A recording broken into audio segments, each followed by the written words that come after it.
Pagka halimbawa kung parang hindi ko siya binubuka yung bibig ko, mga ilang oras po din na nawawala.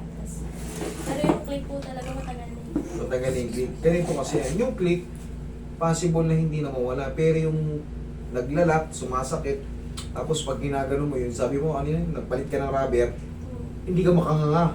Hanggang ngayon, nganga. Kaya naman po, pero pagka halimbawa naglalagay po yung elastic ba, pag sa braces po, pagka halimbawa pinipilit ko ng mga gamit yun, naglalak po yung Bakit ka naglalagay ng elastic? yung sa ngipin po, parang ano po ng dent. Pero, kita mo, walang nasisira ka lalo pag nilalagay. Ang ano kasi ng elastic, ginagamit din talaga yun sa TMJD. Kaso, para malimitahan yung pagnganga mo. Kasi pag gumanga ka may elastic, yan lang. Pero ngayon, tinanggal yung elastic, mas okay ka. O di ibig sabihin, mas okay, huwag mo na palagyan ng elastic. Kasi po parang yung ngipin ko po na ano, Gano'n ka nga? Oh, okay naman yung ngipin mo eh. Okay naman yung ngipin mo. Ang ganda nga ng ngipin mo. Meron talagang iba-iba ang shape ng ngipin. Merong pantay na pantay yung pagkakanguyan. Sa'yo naman, proportion naman siya. Siyempre, may tao talaga nakapaharap yung ano eh. May iba naman, ang lalim. Yung iba naman, ganun. Sa'yo naman, okay naman eh. Gano'n ka? Okay naman. Ang ganda nga ng ngipin mo eh.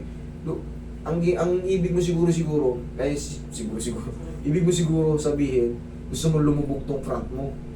Yung, Ano? Hindi po kasi sungkit po talaga ako dati. Parang yung Oh, yun, maganda na nga ngayon. Wala na yung sungkit. family ko po kasi parang gustong ibaba yata po ng dentist. Kaya po kailangan ng elastic. Plastic. Eh ngayon, medyo okay na eh. Oh, ayan oh. Pantay na siya eh. Ngayon, ang nagiging problema, pag may sakit ba siya, wala. O nangangala, ano? Yung panga po. Oo, ngayon, anong problema natin? Pagka po mga kumakain po ko, talagang masakit po yung Yun. Tama yan, pa-adjust natin. Kasi hindi pwede kumakain ka, lagi na sumasakit. Kailangan baguhin natin yung posisyon. Kasi, alam mo bakit ito ina-assess ko kayo na maayos? Kasi baka mamaya, wala namang masakit, wala namang problema, tumutunog lang, tapos walang masakit. Baka mangyari, kahit anong adjust natin, baka sasabi mo, Master, kanina walang masakit eh. Ngayon parang sumakit. Hindi ako pumapayag ng ganun. Sige nga. Sara. Sige nga, malaki. Dahan-dahan sara. One more, nga. Dahan-dahan sara. Sige nga ulit, last na. Dahan-dahan sara. Wait lang.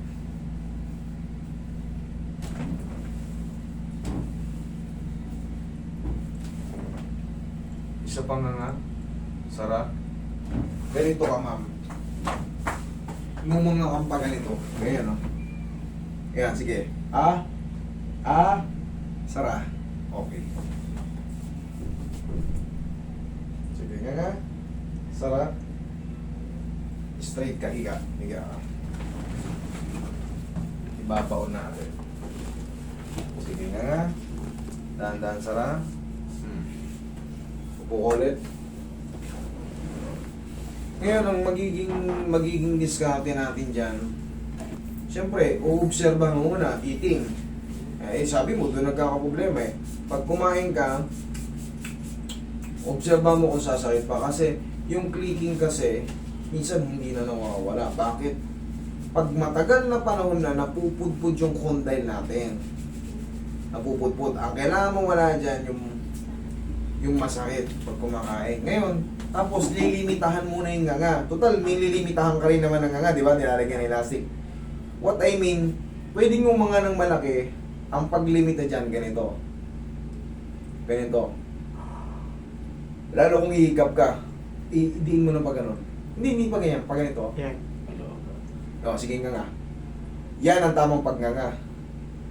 Ngumuya ako ngayon, ano. Kunyari, may pagkain. pag halimbawa po kasi malaki yung mga kinakain, tapos yung gravel po yung muya. Yun nga ibig sabihin kasi dito, alam mo ma'am, nakakapako na eh. Maluwag na siya. Nagpapap talaga siya. Sa akin may ganyan din. Ha? Pero, kailangan nga, kaya natin binabago yung posisyon para yung irritation o yung, hindi kasi pwedeng kakain tayo. Lagi na lang ganito. Nakakatamad kumain, sakit. Hindi pwedeng ganon. Kailangan, Ayun o. Tumutunog. Basta, walang pain. Kahit mapalaban ako sa baka or sa mga isaw-isaw na napakakunat, walang problema. Pero pag ikaw, simpleng kain ka lang, burger lang kinain mo, aray ko. Ngayon, obserbahan natin. Ngayon, pwede kayong mag-obserba muna dyan, kumain ka, bumili ka dyan ng mga biskwit or anong tinapay, yung medyo balik ka rito, obserbahan mo muna, huwag ka muna umalis. O, obserba natin, kumain ka muna dyan, para malaman mo kung, kasi doon natin testing kung sasakit pa rin eh. Okay? Pero ngayon, naka-normal ka ng ganyan, may nagkakaroon ba ng irritation or something? Wala naman. Wala naman. Pag umunguya lang po talaga. O sige, testing mo mayroon. Sige, babalik ka rito, ha? Kumain ka muna dyan sa labas. Kung anong gusto mo muna. Testing mo lang dyan.